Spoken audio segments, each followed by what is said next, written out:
Check 1, 2. I think we're on, but there's no screen. So we are live. Now we're just working out the kinks of getting you the actual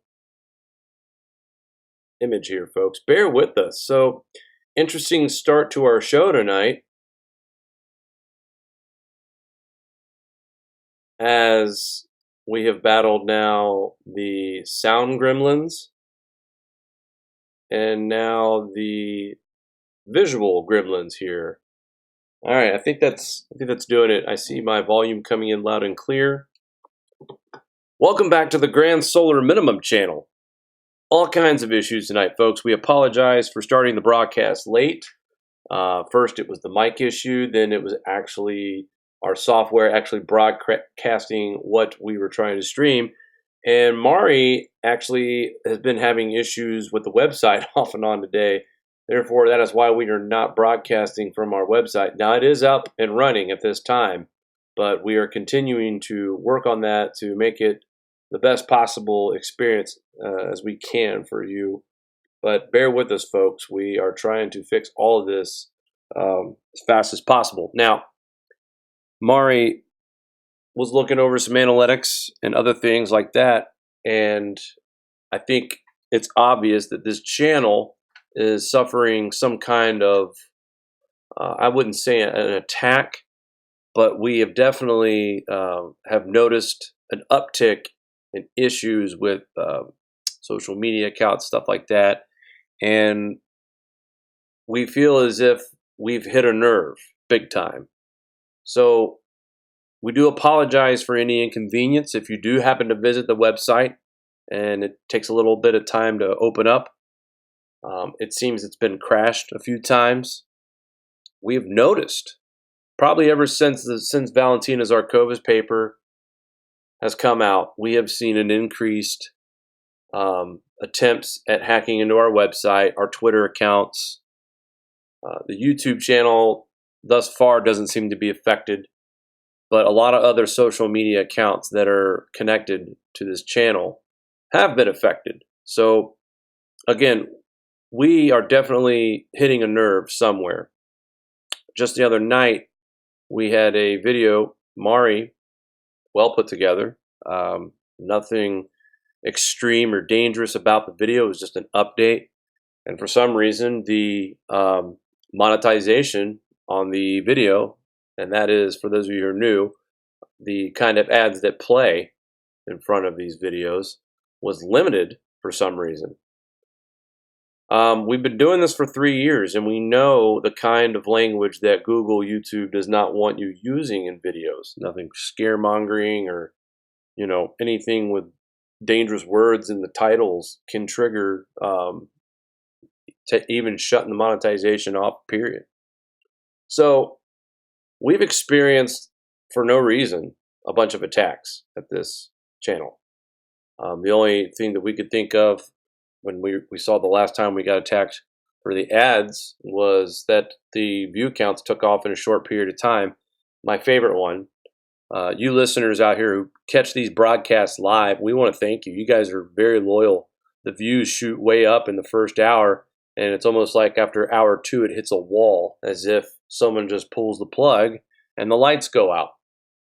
So again, those of you who catch this broadcast within the next hour or two from when we go live, 9 p.m., thank you. You guys are really the strength of this channel, and you are helping pushing our message by sharing these links on your social media accounts, because we don't think it gets very far after a certain amount of time on being uploaded on the platform that we're on right now.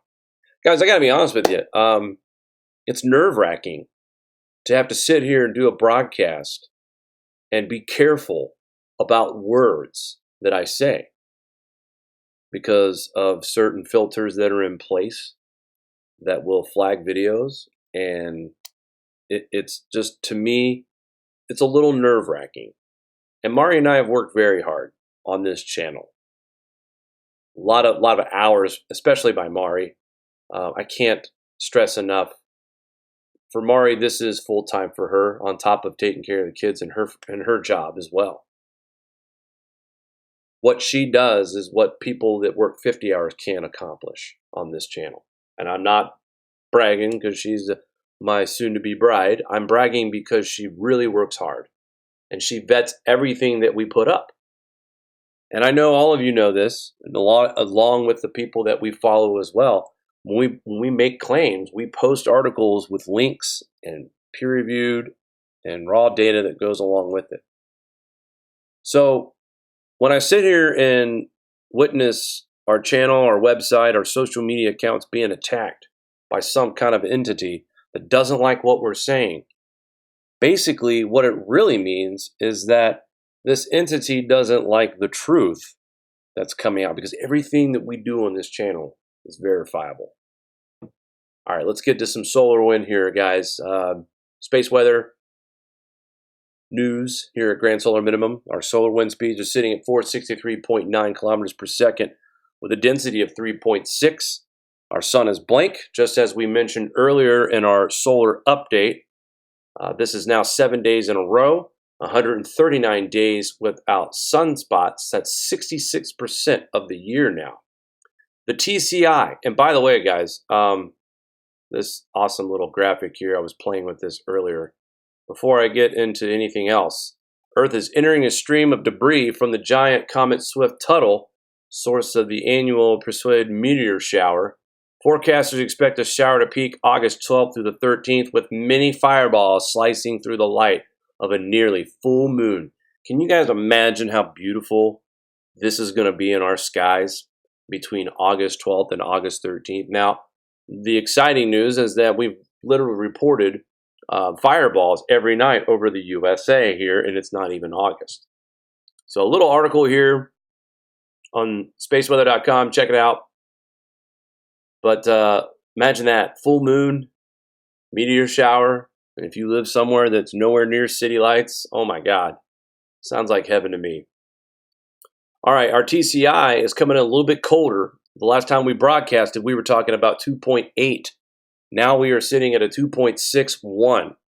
Our record cold, of course, was 2009 of February. Came in at 2.05. So we are approaching space age records here for cold in our upper atmosphere. Now, taking a look at our solar wind speeds are a little bit on the uptick here. KP indices also lifting up a little bit, sitting at a 3. We've got 3 major coronal holes to monitor right now. One is now Earth-facing. Even though the KP indices are rising, we still aren't seeing any kind of activity as far as solar wind speed going up too much more. Here is our current Earth-facing coronal hole, which we should see the effects of that here in the next day or two as it's turning away from Earth. And then we have this double impact that could affect the northern and southern regions of our magnetic field. So not really specifically a direct hit. Actually, the southern one is probably going to be more of an effect than the northern coronal hole here. And other than that, guys, looking at the entire big picture here, rolling through, Earth facing, and on the eastern limb, some bright activity going on in the southern region of the equatorial region here on the -90. Other than that, this could be a very blank sun for a very long time, as right now we are about to enter in a little bit of space weather for solar wind speeds increasing. KP indices could rise to geomagnetic storm levels later next week. So we will keep our eyes on that. I'm sorry, late this week, early next week. So we will keep monitoring the situation. Also, I could only assume with the upcoming activity heading our way, we should be under a quake watch in the next 72 hours as well, 6.5 or higher. More likely region, of course, I'm no prediction guy, but every time we see space weather like this, we always seem to get an explosion in a volcano or a decent-sized earthquake that does affect land in some way. All right, so let's go ahead and move into some of the weather headlines for tonight. And there's not a lot to talk about weather-wise. Thankfully, I look at the local radar and I see a lot to talk about, but apparently mainstream media doesn't want to mention anything. So we will start here at Ice Age Now, of course, Robert Felix's site. At 6 a.m. of July 30th, the village of Chirusti, thermometers showed above zero here. It's 3.1 degrees Celsius. This is the lowest temperature ever observed in the Moscow region to this date. Prior to this, the coldest July 30th was 3.9 degrees Celsius. In Moscow, the lowest temperature was at 24 kilometers of the Moscow Ring Road, where the temperature dropped to 5.2 degrees Celsius. And the actual link for this is right here. If you click on it, it will be in Russian. So I just thought it was easier to read what Mr. Felix had put out. Link will be in the description at a later date. And record cold here for Minneapolis. That's right, folks, Minnesota. It is the middle of summer. It felt like fall in northern Minnesota this morning. A new daily low temperature record was set in International Falls, where the mercury dipped to 37 degrees, breaking the 38-degree record set back in 1898. Typically, low temperatures at International Falls, which sits along the Minnesota-Canadian border, hover around the mid-50s this time of year. Temperatures in the area don't typically reach the 30s until late September, early October. In the Twin Cities, temperatures were cool Tuesday morning, but not record-breaking. Tuesday's highs are expected to be below average in the mid-70s, despite sunny skies. Couple things to talk about. So, yes, it's on the very border of Canada and the United States, so that's about as far north as you can get here in the U.S. without being Canada. I get that. 37 degrees in a spot that doesn't normally see the 30s until late September. It's only one area. I get that. It's only one area. But it also, again, this is one of my concerns for this year's crops. Early freezes. Now, 37 degrees is nothing to worry about. That's not freezing. Obviously, it's just one isolated area in the very far northern part of our United States. But the problem with that temperature reading, even for mid-July, temperatures usually hover around the lower 50s. Okay? At that point. Not the 30s. So is this the beginning of what we are fearing as far as what kind of temperatures we're going to see coming up in September and October? And, I discussed the crop loss issue back in June with a friend from Ohio. And he lives in an area that's very rural, lots of farmland. And his reply to me was, we'll be fine. We'll have an Indian summer. We'll get that late summer heat. It'll heat up late. Boom. Summer will be here. And, everything will be just fine. I hope so. I really, really, really hope so. I hope he's right. Because that is what is usually we expect in the summertime in Southwest Ohio. If we have a late start, we usually sustain through September and early October. I remember 80-degree October days in Southwest Ohio. It's happened. But the part of our solar cycle that we're going through right now has never happened in any of our lifetimes. So that's what concerns me, is that when will that well of good luck finally run out? When we always expect it to happen and then it doesn't happen. It'll be too late at that point. So hopefully he watches this channel now. I don't know, maybe not. Weather, incredible temperature drop dumping off snow forecast. A cold snap is about to hit the country. This is the Southern Alps.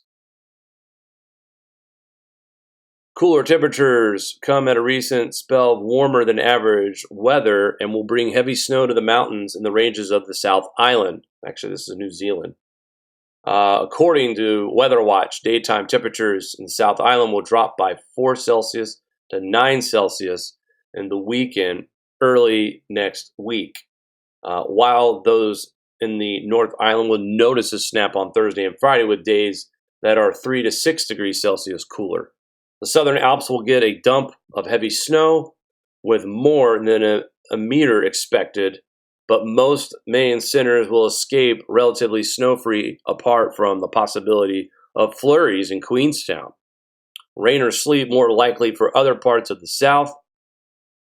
Rain possible on the west coast. The rain coming in Westland has prompted severe weather watch from the Met Service over Sunday and Monday as the trough and front hit the southwest of the South Island. The cold spell is not expected to last too long. However, with temperatures warming up a bit across the country towards the end of the coming week into next weekend. This was according to News Hub. I believe this is a news organization out of New Zealand. So just reporting on the cold weather that's upcoming in that region as well. Folks, don't go anywhere. We will be right back. Do you like this show? Give us a thumbs up. Want to support us more? Share to your favorite social media platform. Buy a t-shirt or become a Patreon. All links are in the description below.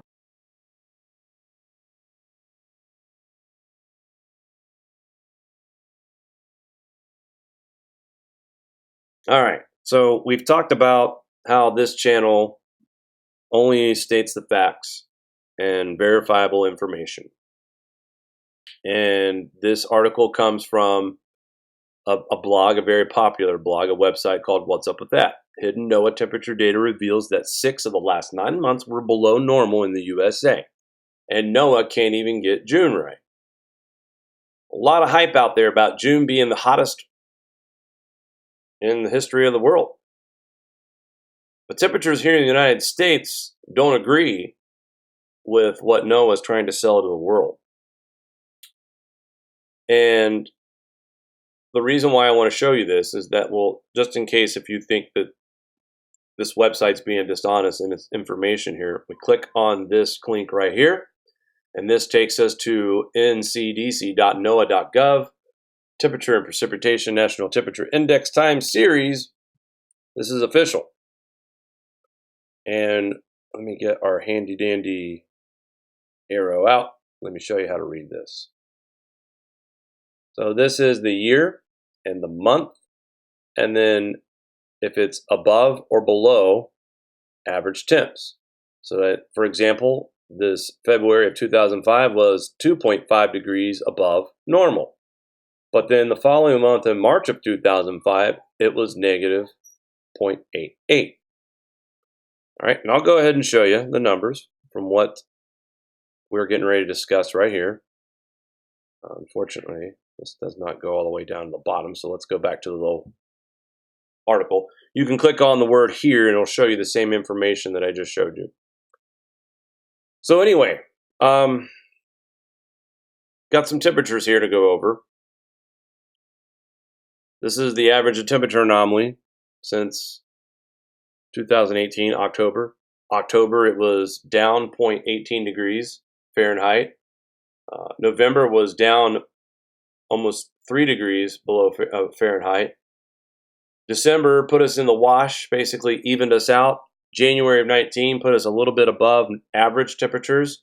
And then February of 2019, we saw a drop of almost 3.5 degrees Fahrenheit. In March, it also continued to drop. It was 2 degrees below average.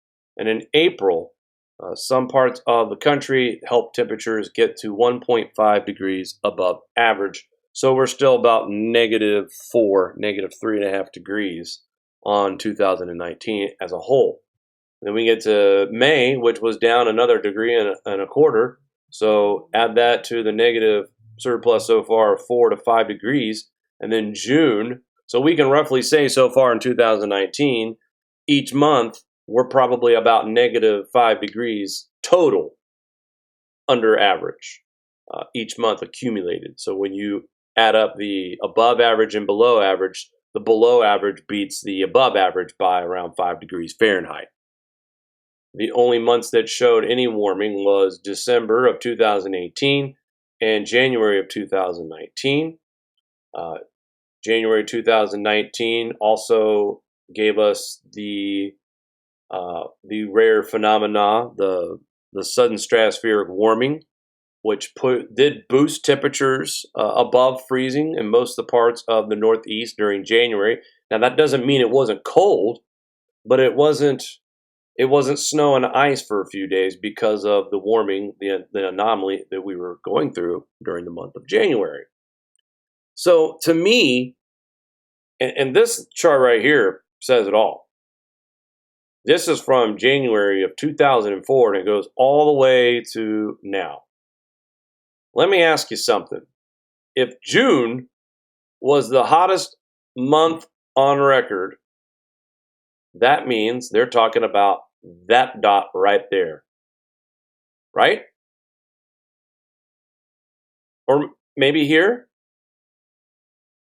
Hottest June, right, guys? But what about these readings back here? And even back here in 2004, when we started, actually, in my opinion, I feel like that plateau is starting to show a drop.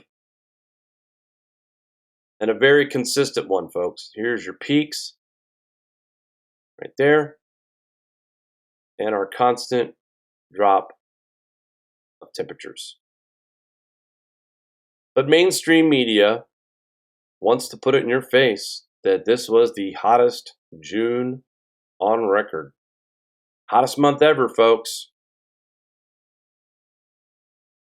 It seems NOAA can't even agree on reporting what the actual temperature of the United States is on a monthly basis, using their own old reliable data while neglecting to report the best data they have. Why? That's a travesty of government incompetence worth investigating. One wonders if screaming headlines about hottest ever this month would even exist if the world had a global version of the U.S. Climate Reference Network, where the data was quality controlled and measurements taken far away from human-induced heat of urbanization. Guys, I was talking to people earlier today about human-induced heat of urbanization and how we continue to watch the news and other fake news social media sites that talk about the world's hottest temperatures ever and where they go to get these reports. They're on rooftops. They're on runways. They're in between 2-3 lane highways beating down on an area that has trees cleared so more sunlight reaches the... I'm not lying, folks. There's a weather station that reads temperatures and wind speeds and everything like that on the 87 here in the Northway. And where the weather station has been positioned, there is a football field's worth of no trees. If you're familiar with driving the 87 in New York, you know that it's a very beautiful scenic route. Trees on both sides, north and south sides of this highway. But where this weather station was located was in a convenient spot of about 100 yards wide of no trees, nothing but pavement near, and plus, of course, the constant flow of traffic. Usually when you're traveling on the 87, you don't see the southbound traffic, vice versa. So when you hear us complain and stand up and scream and shout about how all these hottest temperatures ever, and then you go back and you look at the raw data and you see the actual temperatures that have been below average this year, you start to wonder, where are we getting this from? Where are we getting this hottest month ever? And this, I mean, guys, we're not corrupting these numbers, anything. This is straight from NOAA. They're just showing us right here. And here is the complete record, folks, actually, of temperature up and downs. Now, look at this. March of 2012, almost 8 degrees, United States. Wow, that's crazy. And then we get to 2012. Later in that year, we have a couple of months that cool off a little bit. 13. Start to see a little bit more negatives pop up in 2013. 14 is warm. 2016, we know that was warm. That's when our warming stopped, right? We can all agree with that. 2017, February of 2017, look at that, 6 degrees above normal. It's pretty warm for February 2017. Again, we are at the very beginning of lower solar activity. And as you look through this, we will start to see more negative temperatures appearing, more than the ones that are... Now, we're not seeing 5 degrees in one day, in 1 month. In fact, The last time we saw something that high was February of 2017, 6 degrees above average in that month. But really, if you look out after that, we've got 2.29 degrees above average in April, and then May, negative 11 or negative 0.11, then a degree and a half in June, a degree and 3/4 in July, and then we start to fall in August. Go on an Indian summer, slight rise through the winter of that year of 2017, early winter, fall. But the temperatures above average are not 3 degrees, 4 degrees, 5 degrees, 6 degrees. We're talking 1.22, 1.58. Here's a peak of 2.74. And then we go into 2018 and we see it's a degree above average, and then 3/4 of a degree above average, and then below average in March, and below average in April. And then May pretty much wiped out the negative that we had for the year. June wasn't too bad. July, August, normal sort of summers, but only by a degree and a half each month. And then we started noticing in October and November some cooling. Like I said, December and January's warming wiped out that cooling from late 2018. But right now, we can definitely say since February, we have seen the drop in the negatives, and it's negative 3 degrees, negative 2 degrees. Let's go back into 16 and find out if we ever had a month during that period of time. Okay, so in 2015, we lost 2.32 degrees in February. But as I'm going back, here's one in 2014, February, 3 degrees, 0.13 Fahrenheit. That's probably during that late polar vortex, so that matches up. But they're spread out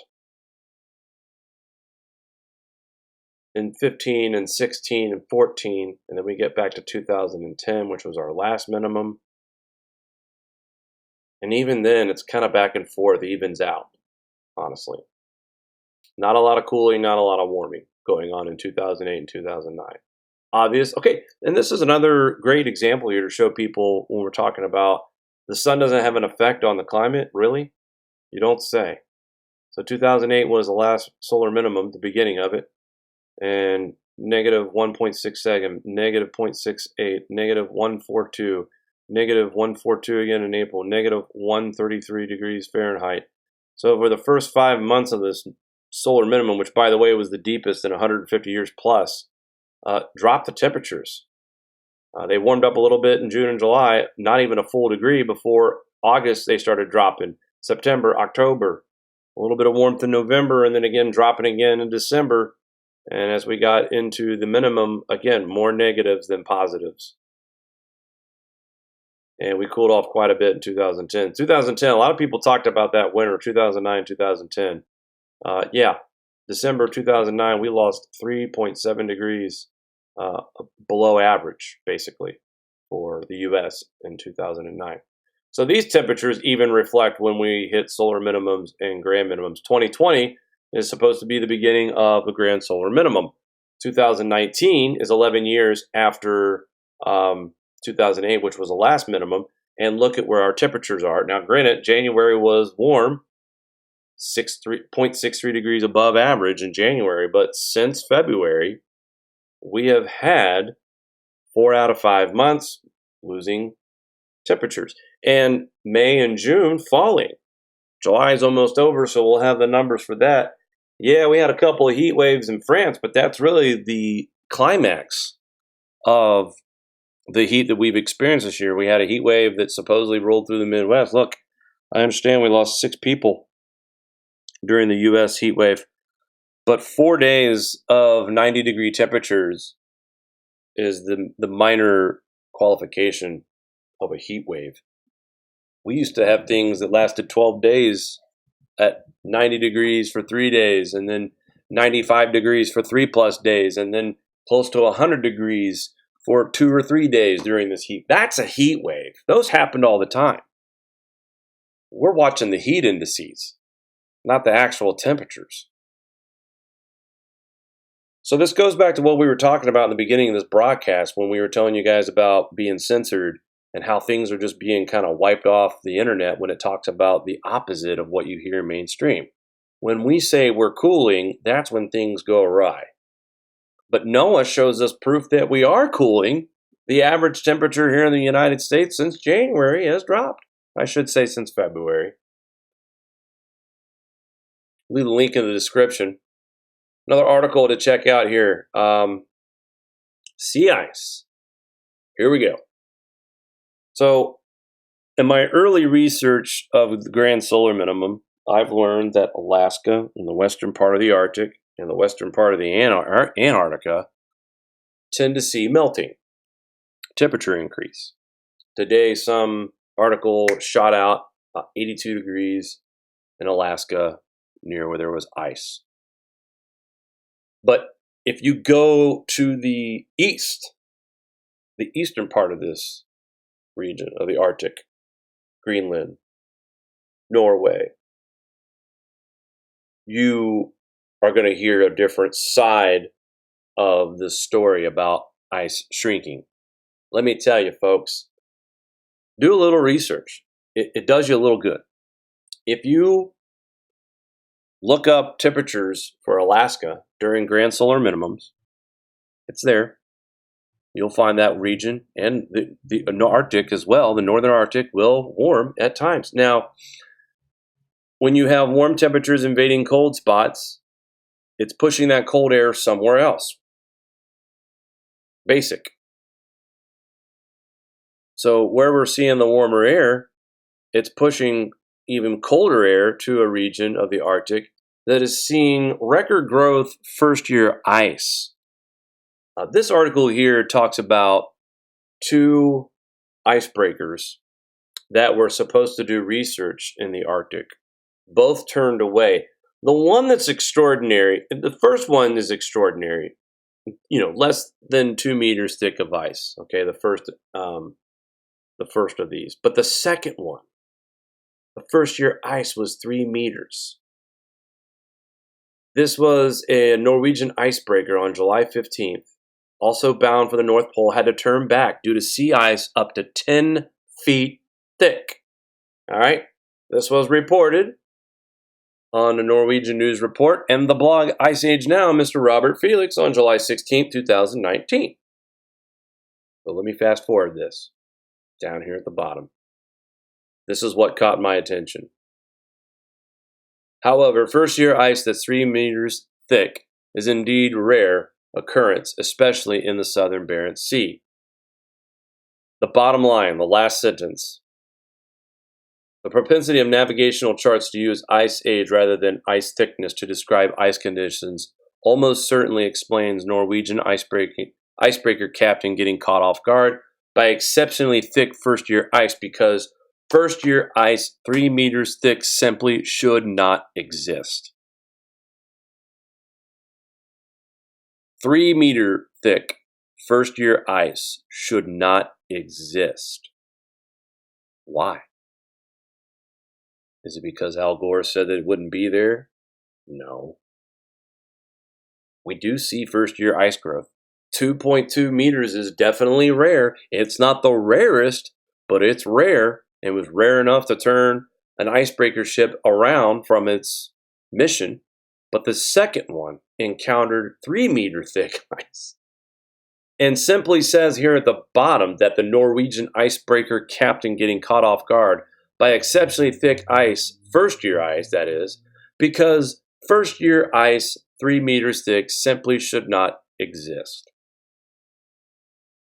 Meaning record growth. Something we haven't seen in a while because we have been warm.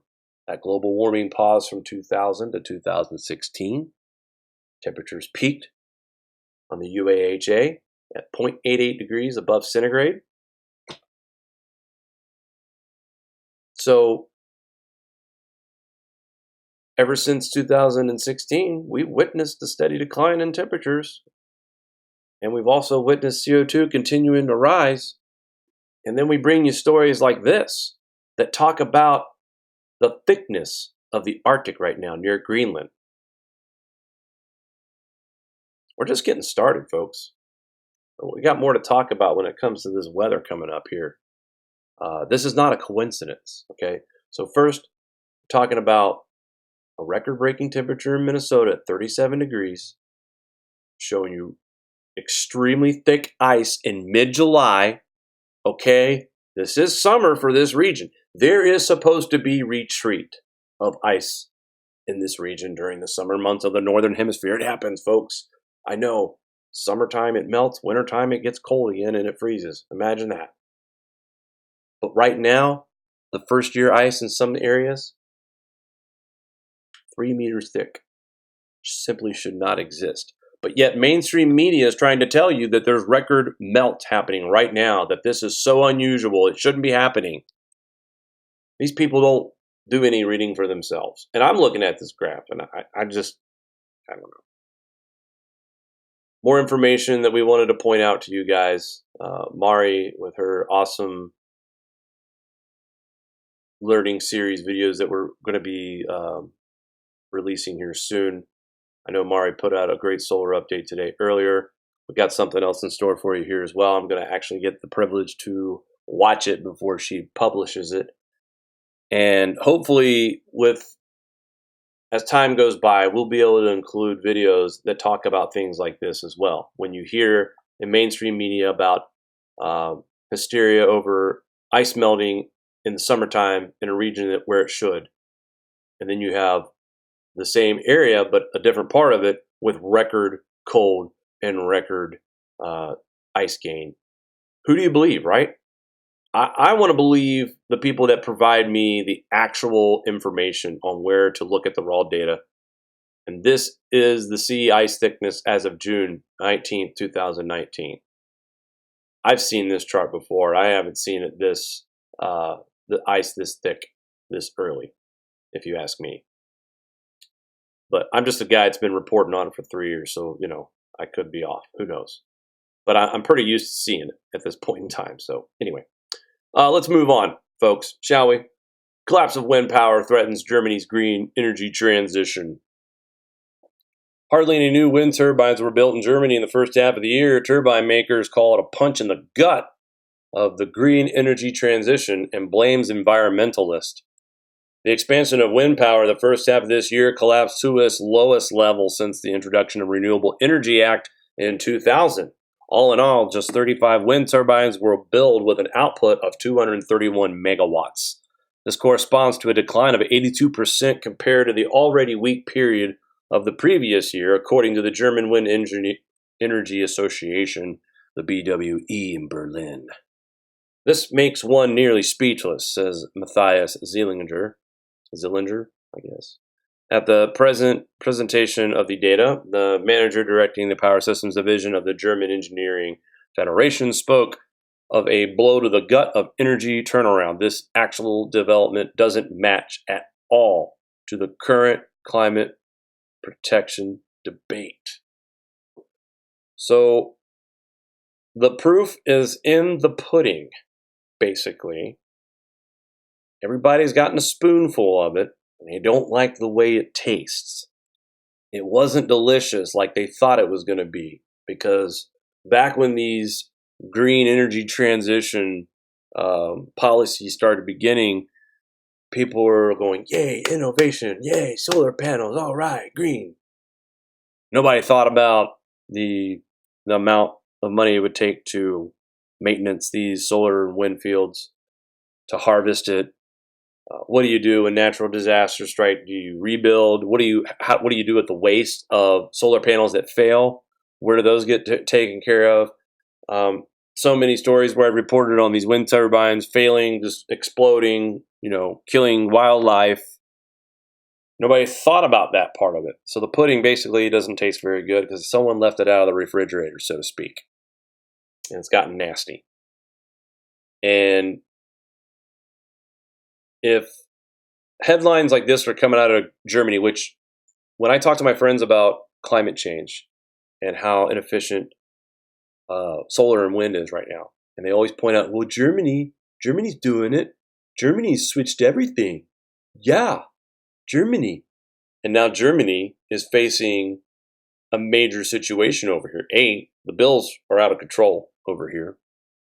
These turbines are not producing enough energy that was told to them back in the day. Same with the solar. Again, the federal government speaks of its achievement of ambitious renewable expansion of the climate protection goals for the years 2030 and 2050. On the other hand, perspective is missing. The discrepancy between claim and reality is growing. Yeah, the claim that man can control climate and reality that's growing is, no, it's the sun. And it's funny, they mentioned the years 2030 through 2050. When we got to have emissions down. Oh, so I get it. It all just came to me, right? I had an aha moment. So by the time we get to 2030, we all know over here on this side of the fence that it's going to be pretty cold. A lot colder than what we're used to. Shorter growth seasons, way shorter than what we're seeing right now. Colder temps, colder winters, brutal cold winters through 2055. So here's the setup, folks. It's like volleyball. The guy that does the setup before the guy spikes it. So they're going to blame all these years, they're going to tax the hell out of you for CO2. All right.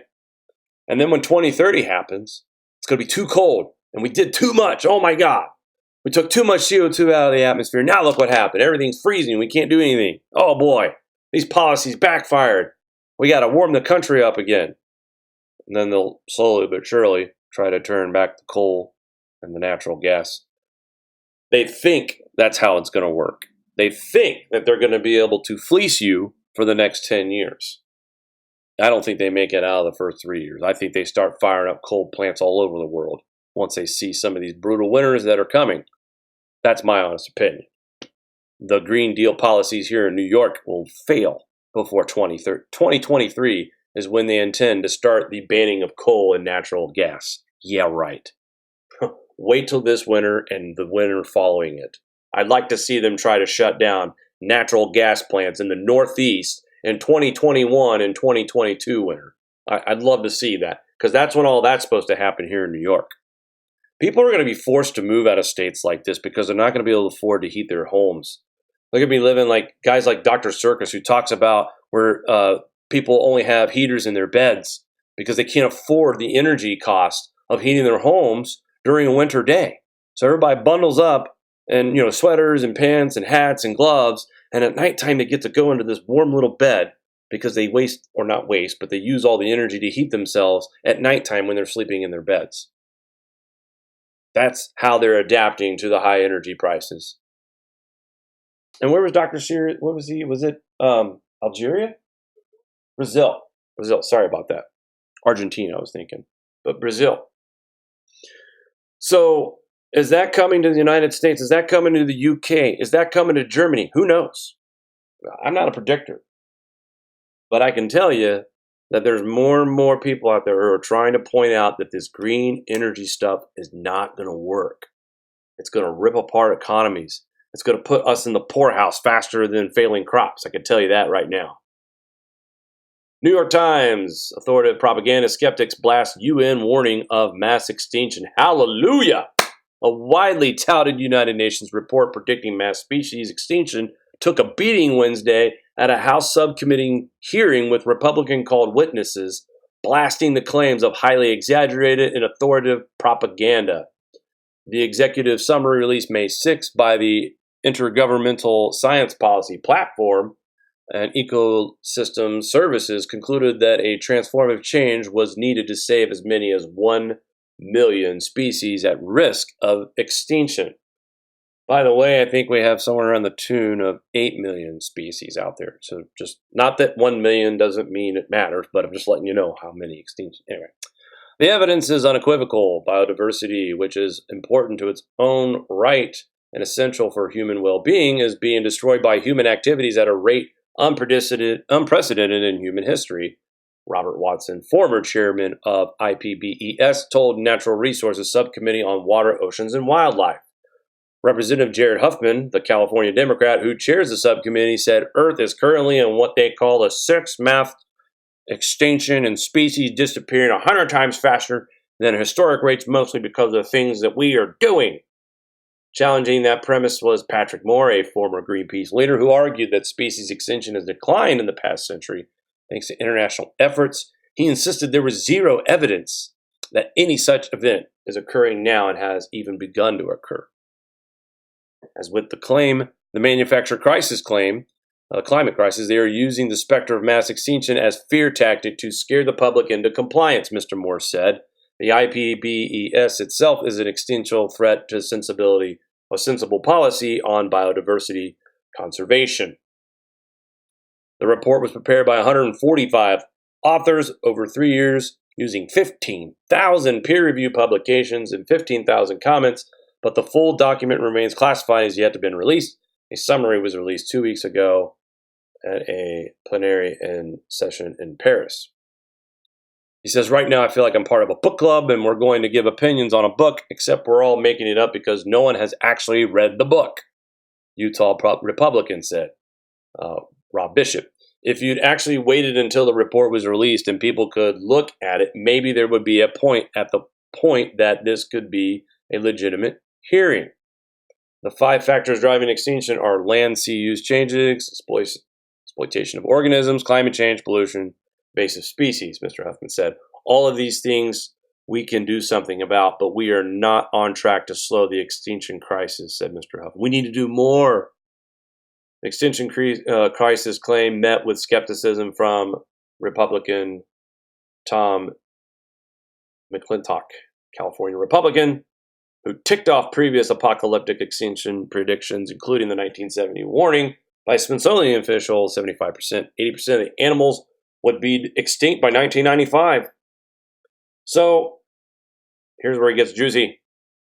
Climate Depot Mark Morano described the report as politically driven document, the latest UN appeal to give it more power, more scientific authority, more money, and more regulatory control. At best, the UN science panels represent nothing more than authoritative bureaucracy, claiming they hype the problem and then come up with a solution that puts them in charge of solving the issue.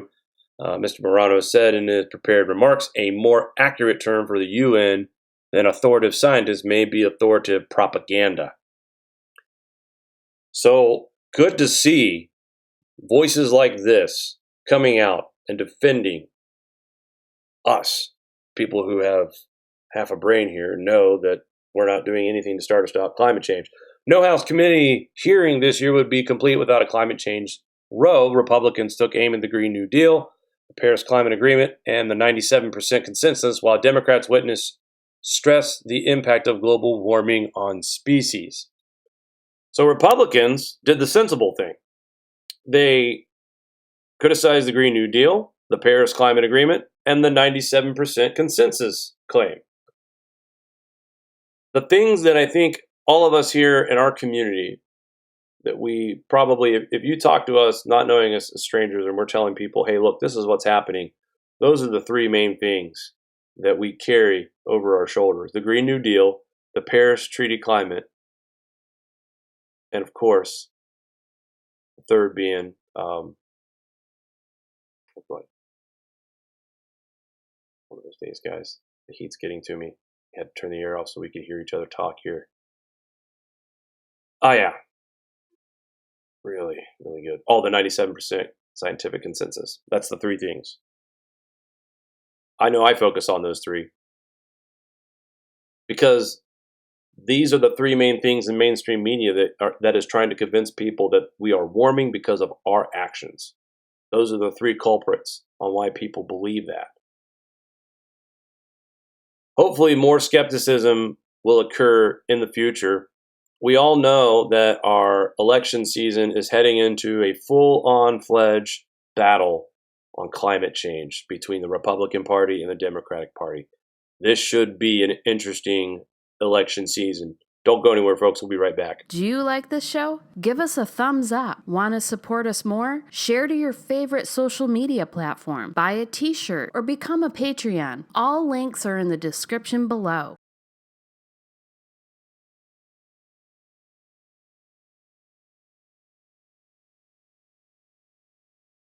Quickly, before I get into tonight's weather, what's this? Tens of thousands of water bottles intended for hurricane victims were found in Puerto Rico field. Sea of expired water bottles, folks. Tens of thousands. I know some people that are from Puerto Rico. I heard some pretty horrific stories about the struggle these people had to go through. You talk about third world country. Why? Well, corrupt government, not doing the simple maintenance things that they probably could have done to help prevent such a disaster. But when we find this evidence here, and when you say expired water, I mean, are you kidding me? Killed nearly 3,000 people. I believe that number is closer to 5,000. A lot of people could have used that water. I mean, let's think about it. Not all 3,000 deaths were connected to the immediate impact of the hurricane. But over time, it could have affected someone who died of a heat stroke or dehydration, or maybe a bacteria illness that was in the unclean drinking water that they were drinking in the first place. This pile of water could have helped somewhere. And I think it's outrageous. This is a smack in the face to the Puerto Rican people. And the government should be held 100% accountable for this. It's not like they can just get on the highway and drive to Florida. Well, we got to go. There's a lot of problems here, so let's drive to Florida. They can't do that like we can. We had a natural disaster here in New York. We could get in our cars, hopefully if we survived it, and drive to another state until it's safe to come back. These folks were stuck here. There was supply to help them, and it got wasted. And this goes back not just to the water and the food. The food was wasted as well. After the storm and after they got the power grid up the first time, when it went out the second time, they found a building with a bunch of brand new equipment. New wire, new transformers, new poles, everything they needed to maintenance these things throughout the past decade or so. I hope that this kind of exposure makes some of these other country leaders think about what they're doing. Are they really protecting their people? Are they really taking... And maybe folks in these countries and states should pay more attention on who they elect. All right, as we're doing this weather report here, I'm now hearing some thunder in my neck of the woods. Here's a live look. And Maria was pretty much almost spot on here in upstate New York. These storms have held together. Weakened just a little bit. Now, the reason why we're probably seeing these storms weaken, obviously, is the sun is down and the heat from that energy is also helping weakening these thunderstorms. In fact, very few lightning strikes compared to what we were before we went live. So we've got some line of thunderstorms here in the Northeast, going through Vermont, New Hampshire, into Maine. Good strong line still getting ready to head to Farmington. Here, you guys have been pounding with storms left and right this evening. You got another round heading your way right now. That's in Maine. Lebanon, New Hampshire. Burlington is quiet for now, just some spotty showers. The capital region once again gets rocked. And I was traveling on the Interstate 87 today. Pittsburgh dealing with some thunderstorms. Lightning struck a pine tree and took up 2 lanes of traffic. And we thought there was an accident, and thankfully there wasn't. Everyone was able to avoid the fallen tree. But just to give you an idea, the tree had been struck by lightning. You could smell a very heavy scent of pine, and that's from where the wood and everything was exposed to a lightning strike. Several trees along that interstate, by the way, were down inside the woods. So that area is very, very thick when it comes to wooded areas. But check it out. East Coast tonight, we are dealing with thunderstorms, and behind it is the relief that we've all been waiting for, cooler air. Today was a high of 91. Tomorrow will be 79 in this region. The humidity will be way down. The dew points will be way down. Other than that, we've got spotty shower activity all over the United States tonight. Let's take a look at our storms, shall we? Because there's a lot of hype on the internet about them. Look at this. 0% chance of development of the current system in Puerto Rico. This was the one where people were saying that this could reach Florida. I'll go ahead and update this real quick, actually, to see if that changes. So this map says we're looking at a 10% chance over the next 5 days of formation, only because of where they think this low pressure system will be, not because it'll be developing so much south of Florida. I think they're really expecting, National Weather Service in the next 5 days are expecting the most development chance when it gets to this part of the waters. Waters are warm and favorable for this right here. Right here, this is where not only are we struggling with water temps, but we are struggling with things like shear. I know it's hard to see this, so I'll bring the arrow back out. So I'll show you where the storm is right now as we speak. Right here, the tip of my arrow. Okay? This low pressure system has been dealing with this wind shear right here. Now, obviously, the brighter orange and red has passed away. It's moving towards Africa now. But we're still dealing with wind shear. And when you have strong wind shear, the likelihood of this system getting organized and turning into something is very low. However, if the current wind shear patterns continue, as you can see, the reason why NOAA likes the chances of development right in this area in the next 5 days is this: lack of wind shear. If this system can make it past this current wind shield and it gets into this area, yes. But look at all the wind shear we have coming in from the United States to support of pushing that storm probably back out in the Atlantic and getting close to the East Coast. Maybe starting to some coastal flooding and some showers, but I think that could be the worst of it. I hope I'm right on this one. But if I had to go with what we're looking at right now, here's your wind shear right here in the yellow and the green and the orange. Our storm system's right here over Puerto Rico at the tip of my red arrow. And if we go to the live actual satellite right now, you can almost see the motion. Oops, that's not it. Here we are. This is our system. And right now, it almost looks like it's going due north and trending already back out to the Atlantic. Very early stages. And as we are speaking right now, we are actually going through a bit of a heavy downpour. So if we lose power, we do apologize. The winds are picking up. And you might be able to hear it in the background. There's almost 30,000 outages in power outages.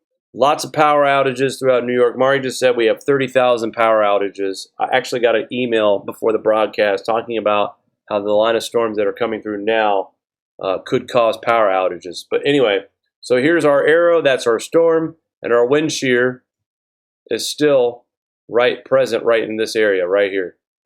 So this low pressure system right here has to make it past this area that's got strong wind shear. If it does, they like the chances of development right in this region in the next 5 days. But if you go back here to Mike's weather page, and the most up-to-date page of all of this, here we are in the next 24 to 48 hours, zero chance of any development. And that is pretty much right on cue, if you ask me, because of the wind shear.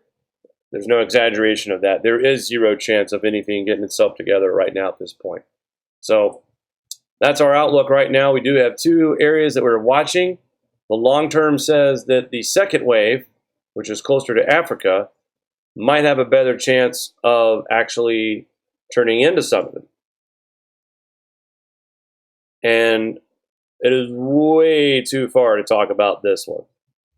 But usually, these storms that form back here in the Atlantic, and they continue to hold their own going into August, which is more ripe season for hurricanes, this might be our first actual system that we might have to watch as far as a full-on hurricane making a close encounter to the U.S. Right now, we don't know. I've heard that there's a possibility this system goes into the Gulf. If it does, it'll definitely encounter a lot warmer waters. But right now, we do have some warmer waters along the coast of South Carolina, North Carolina, and Virginia. So interesting to see with these next two storms. This first one here, again, not seeing it. Anything can happen in the next 24 hours, but I've seen this system weaken and the wind shear pretty much do its job, and that is prevent any kind of organization to make this become a hurricane. So let's go ahead and take a look at the GFS outlook like we always do. Experiencing the heavy rain currently right now from all the way from the Tennessee Valley through upstate New York. Overnight into Wednesday, the rain moves out. The atmosphere kind of reloads. We will see some spotty shower activity in the same areas that we're seeing rain tonight on August 1st. That's Thursday. High pressure settling in the Great Lakes, keeping us dry for a few days in the Great Lakes and the upstate and northeastern parts of the United States. Some moisture in Kansas, Nebraska, Missouri, and then some light showers in the south. Florida, you're getting some activity, probably from that tropical moisture from that system that's trying to develop. Now, that gets interesting too, as GFS does pick up an area of concern. I think you can see it. The best part about that particular run, oh, here it is. That is I believe, the wave that is near Africa. That last second low pressure system that sneaks in here. I think that's the second wave. But as you see here, the early models have this thing not getting close to landfall and taking a curve and going back out to sea. Let's take a look at it. So I think we see the beginning of our system that tried to form as a hurricane really pick up the moisture right here. Okay. If we do get anything from that system that's sitting over Puerto Rico, I believe this is right around the date that we could see some more action. Heavy rain, tropical rains, yes. This thing tries to get organized. As I said, this area here is favorable with light wind shear, but with stronger wind shear coming from the lower 48, moving along with the jet stream, it's going to push this storm out as well, the first one. So if you watch that low, it's exactly what happens. And then here in the background, the second wave does make a closer approach and has a chance of being a hurricane at this time. Intensifies, but this thing gets tighter and more organized as it goes back out into the Atlantic. Meanwhile, in the United States, starting to see that wet pattern develop again. Across the Ohio Valley, Kentucky, Northeast. August looking to be soggy for the Midwest and the Northeast. The South, just widespread scattered showers. Missouri, Illinois, Iowa, Kansas, Nebraska, you're going to have frequent chances of moisture to come through the area. Heavy rain through Chicago, Indiana, mid-month of August. So we do see an increase. So we've been kind of moderate here lately with the weather as far as drying out. But we do see what looks like an increase of wet weather across Kansas, Iowa, Missouri, Arkansas, Indiana, Illinois, Ohio, Kentucky, West Virginia, and of course the East Coast and the South, even into the Northeast. Meanwhile, in the Rockies, typical monsoon rain season out here. Northern plains, you're staying pretty quiet. And the West, drier air means what? Hotter temperatures. And we will see that in the Southwest. We will see triple-digit temperatures out here. But look at this, guys. I stopped it. Let's go back to the beginning.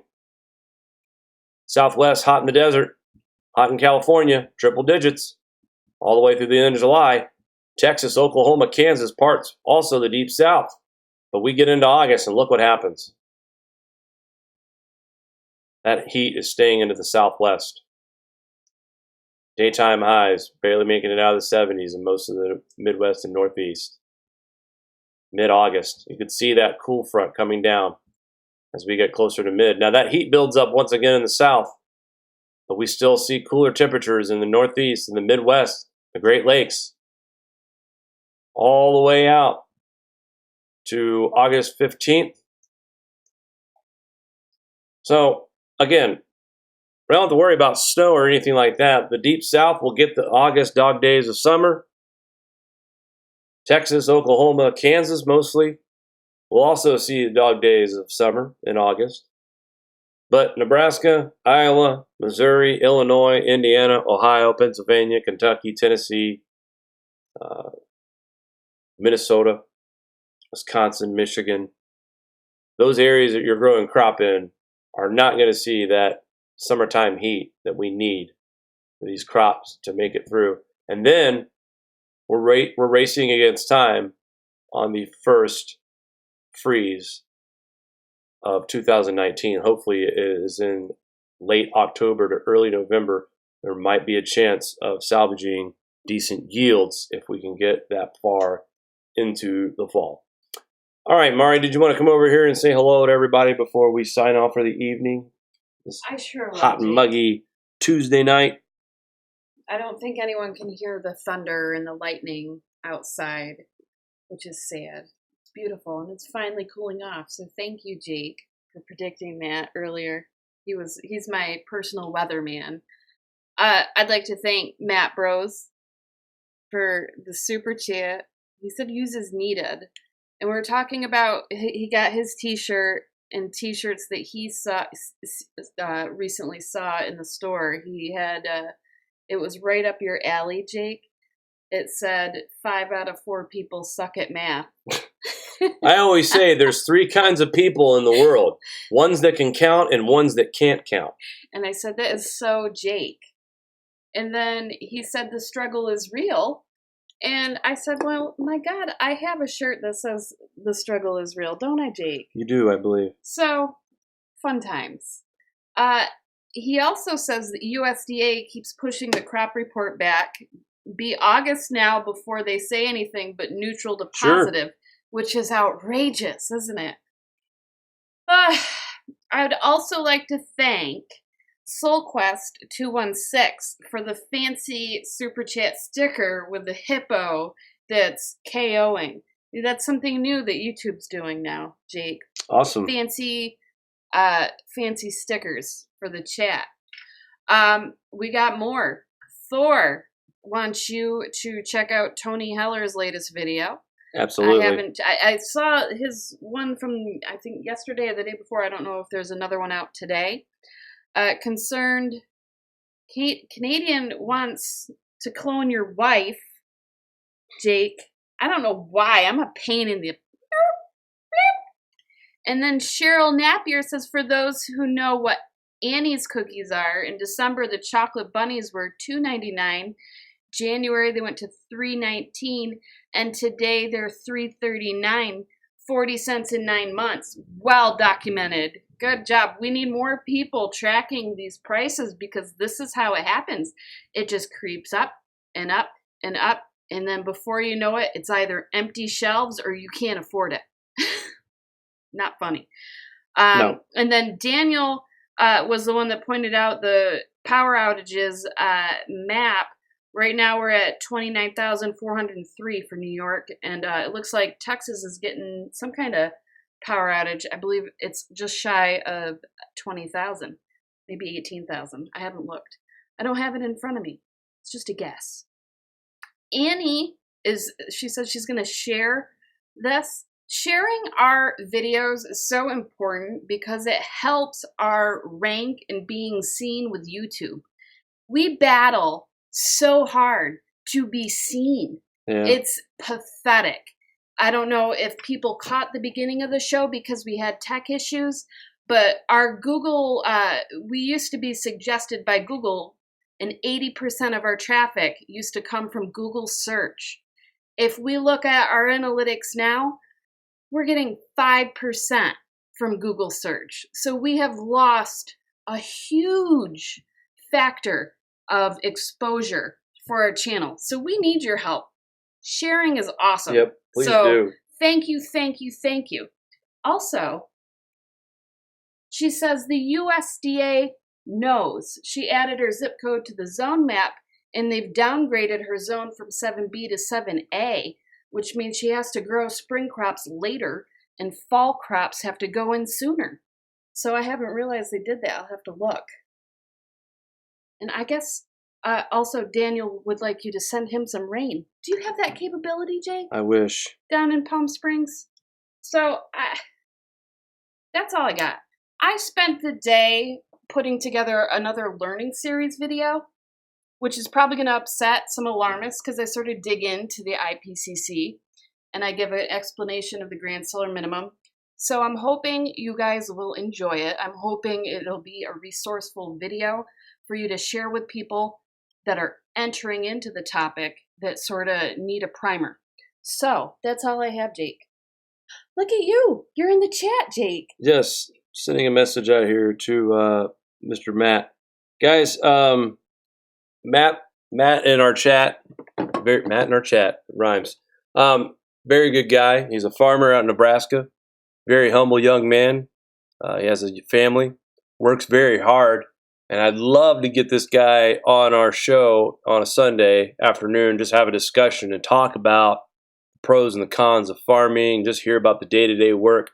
And I really think that listening to his story, and it's not that, it's not just some special farmer here, it's just the day in life of a farmer. For me, it's crazy because I've always worked a 9-to-5 job and never had to resort. The most yard work I've ever done is mowing a 3-acre yard when I lived in Tennessee. So to me, this is fascinating when he sends me videos of working in the fields. Not only that, but we get a firsthand experience of how challenging the conditions can be during this time. And thankfully, he was able to get his fields planted, but he was one of few in his area that did that. So Matt, thank you so much for your contributions to this channel during our shows and behind the scenes as well. And like I said, I'd love to have you on sometime, have a discussion about what we're going through and maybe what we could do in the future to help improve our situation. All right, that's going to do it for us tonight, guys. Make sure you check out our Patreon channel, Facebook, and Twitter. We do have t-shirts for sale as well. I'm sure Mario will make that link available. All proceeds go back into our channel and, of course, into the project that we have going right now, hopefully getting Mari's childhood home refurbished at some point. That is a long, long list of things to do with that particular house. But this channel really, most of the proceeds goes into that project. We have to make sure we have a piece of property as well in the future to make sure that we can sustain a life without relying on grid and water and stuff like that. This is an older house, so it has a fireplace. There's things about it that has charm that we feel like that can be very valuable for the upcoming time. So looking forward to get that project completed here soon. But unfortunately, it does look like we'll be doing that for a little bit longer. But anyway, meantime, guys, check those things out for us. Until next time, guys, we will see you guys Thursday night on our next live broadcast, 9 p.m. Eastern Time. Until then, we will talk soon. Take care, guys.